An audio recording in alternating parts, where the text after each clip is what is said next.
여러분들 2026년 새해가 밝았습니다. 어떻게 새해 아침 잘 보내고 계시나요? 많은 분들이 해돋이를 보려고 동해안이라든가 또는 바닷가로 또 높은 산으로 올라가셨을 거라고, 또 내일 하루가 또 징검다리 연휴로 끼어 있어서 하루만 휴가를 내면 한 4일 정도 쉴 수 있는 기간이 돼서 또 해외로 나가기도 하고, 또 경우에 따라서는 한 3, 4일 정도의 연휴 기간을 잡아서 휴가를 즐기는 사람들도 있을 거로 생각됩니다.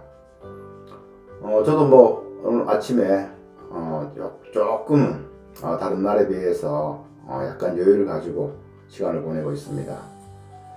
제가 아침에 일어나서 오늘은 2026년 1월 1일이 되었구나 라는 걸 생각해 보니까 어제하고 오늘 느낌이 다른 거예요. 이게 사람이 참 묘한 것이, 이 사람들이 만들어 놓은 틀 안에서 자기가 갇혀 사는 것 같은 그런 느낌이 듭니다. 왜냐하면 달력도 사람이 만들었는데 그 달력을 보면서 하루가 지났는데 1년이 지났구나 하는 느낌을 갖는 거 하고, 또 도로에다가 노란 선을 그어 놓고 이건 절대 넘어가면 안 돼 이런 생각을 갖는 거, 이 모든 것들이 복귀라든가 이런 것들이 사람이 만들어 놓고 사람이 그 안에서 갇혀서 살고 있지 않는가 하는 생각을 해봅니다. 좀 엉뚱한 생각 같죠? 그런데 이런 생각을 들 때가 있습니다.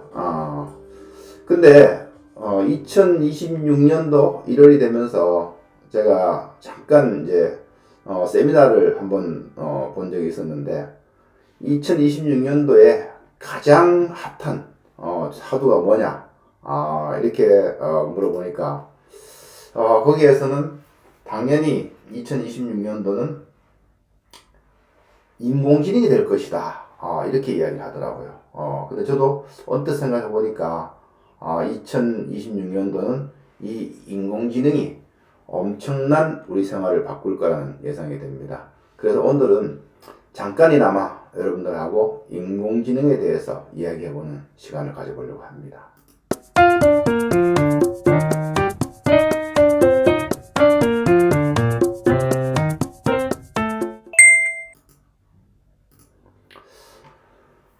사실 인공지능은 어떻게 보면 어느 날 툭 튀어나온 건 절대 아닌 것 같고요. 제가 인공지능을 생각하기 이전에 인터넷을 생각해 봤습니다. 이 인터넷이 1973년도에 처음으로 시작을 했다고 기원을 잡는다고 하면 지금으로부터 약 한 50년이 된 것으로 이제 계산할 수가 있습니다. 그러나 초기에는 엄청 불편했죠. 그러다가 나중에 그 통신망이 발달하면서 엄청난 속도를 가졌을 때에 이 인터넷이 그 진가를 드러냈습니다. 이 위에 스마트폰이 나타나면서 이 스마트폰은 10년이 안 돼서 우리 생활을 완전히 바꾸어 놨습니다. 그런데 다시 여기에 인공지능이 들어오면서 이 환경 속에서 인공지능이 우리의 일상생활을 바꾸는 것은 이 스마트폰보다 훨씬 더 빠른 그런 속도를 보이고 있는 것 같습니다. 2025년도 초만 해도 그렇게까지 많은 화두가 나오지 않았었는데, 이 연말이 가까워지면서 이 인공지능은 거의 뜨거운 감자처럼 모든 일에 다 인공지능이 나오기 시작했습니다. 그래서 이 속도로 본다 그러면 2026년도는 엄청난 속도로 우리 일상생활을 바꿀 것 같습니다.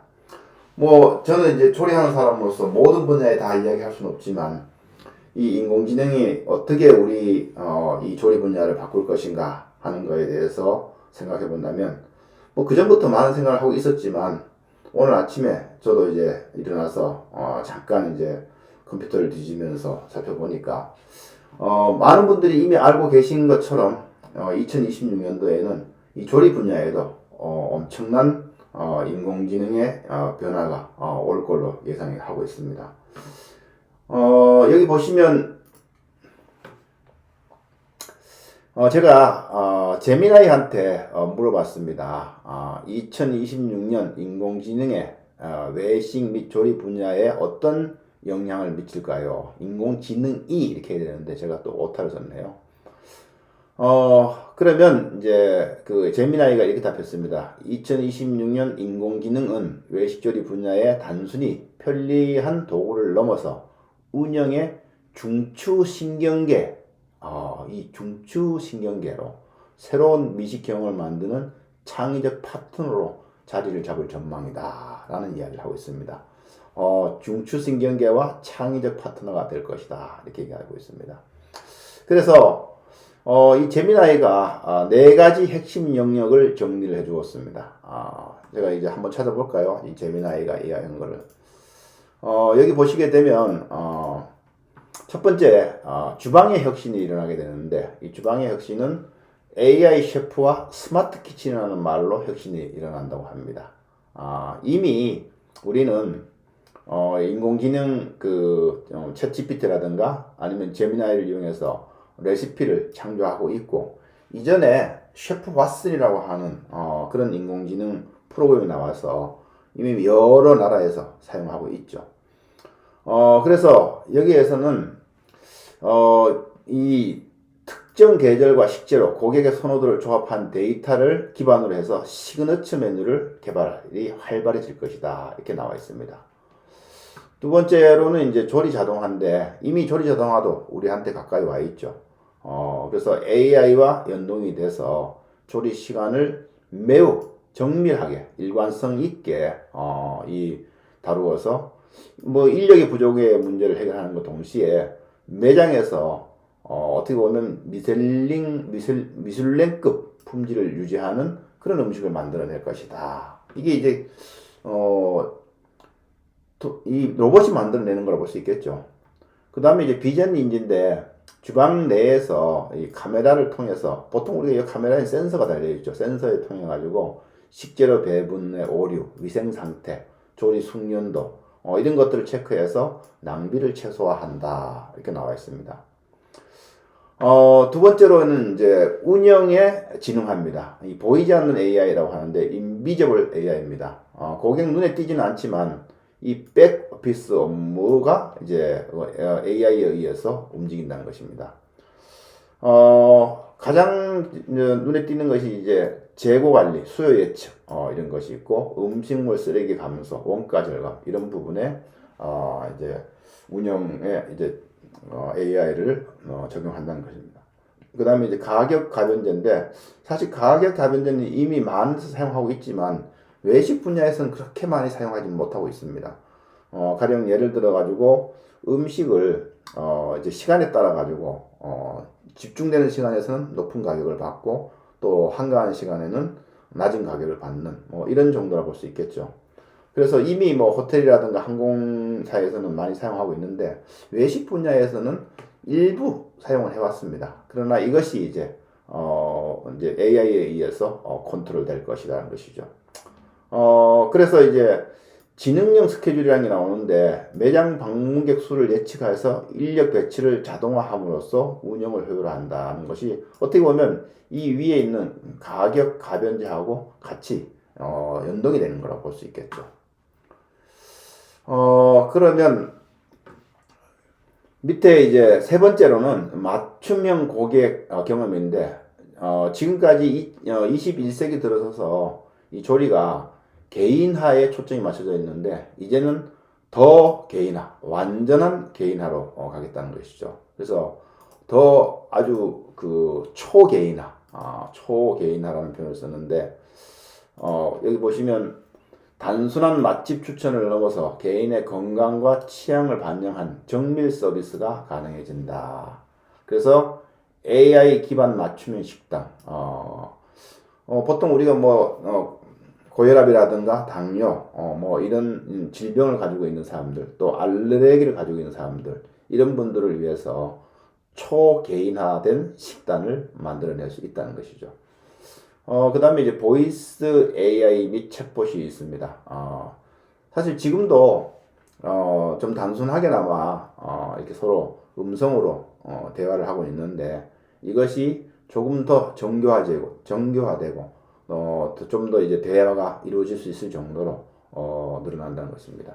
그래서 여기 보시면 드라이브 스루나 전화 예약 시 자연스러운 대화가 가능한 음성 AI 주문을 처리하며 과거 주문 내역을 바탕으로 해서 늘 드시는 대로 드릴까요? 라는 질문도 한다는 겁니다. 이게 좀 무섭네요. 네 번째로 이제 마지막인데 새로운 가치 창출을 하는 걸로 나와 있습니다. 신뢰와 경험을 확장하는 것으로서 여기에는 기술이 고도화될수록 오히려 인간적인 감성과 신뢰가 더 중요한 가치로 부각된다. 저는 이제 조리 분야에서 좋은 점이 뭐냐면 바로 이러한 것들이 사실은 AI가 발전을 해도 결국에는 조리 분야는 핵심적인 분야는 살아남을 것이다. 이렇게 보는 것입니다. 그래서 이게 한번 볼까요? 투명한 푸드체인, AI와 블록체인이 결합해서 식재료의 원산지, 신선도, 탄소, 배출량을 고객에게 실시간으로 증명을 한다. 또 몰입형 다이닝, 증강현실과 AI를 활용한 요리의 유래를 보여주거나 공간의 분위기를 메뉴에 맞춰서 실시간으로 바꾸는 등 식사를 하나의 공연처럼 체험을 하게 만든다. 이렇게 나와 있습니다. 저도 이 부분에 대해서는 이전부터 하려고 노력을 많이 했습니다. 그러나 기술적인 문제가 있어서 못했는데 이제 이런 것들이 어느 정도 기술적으로 뒷받침이 된다는 것이죠. 제가 뭐 이런 일을 가지고 얘기를 오래 하기는 좀 어렵기 때문에 다시 한 번 더 요 밑에 요약이 나와 있는 것을 안내해 드리면 이 요약을 보면 그러면 2026년도 외식업은 기술로 효율을 잡고, 인간은 감동에 집중해야 한다. 이런 시대로 진입한다고 나와 있습니다. 사실 AI 놀랍지 않아요? 이런 말을 한다는 것 자체가.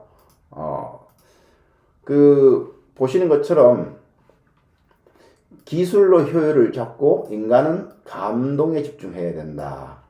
단순 조리와 반복적인 업무는 AI와 로봇이 맡고, 셰프와 서비스 인력은 요리의 철학을 담거나 고객과의 정서적 교감에 더 많은 시간을 할애해야 한다. 이렇게 나와 있습니다.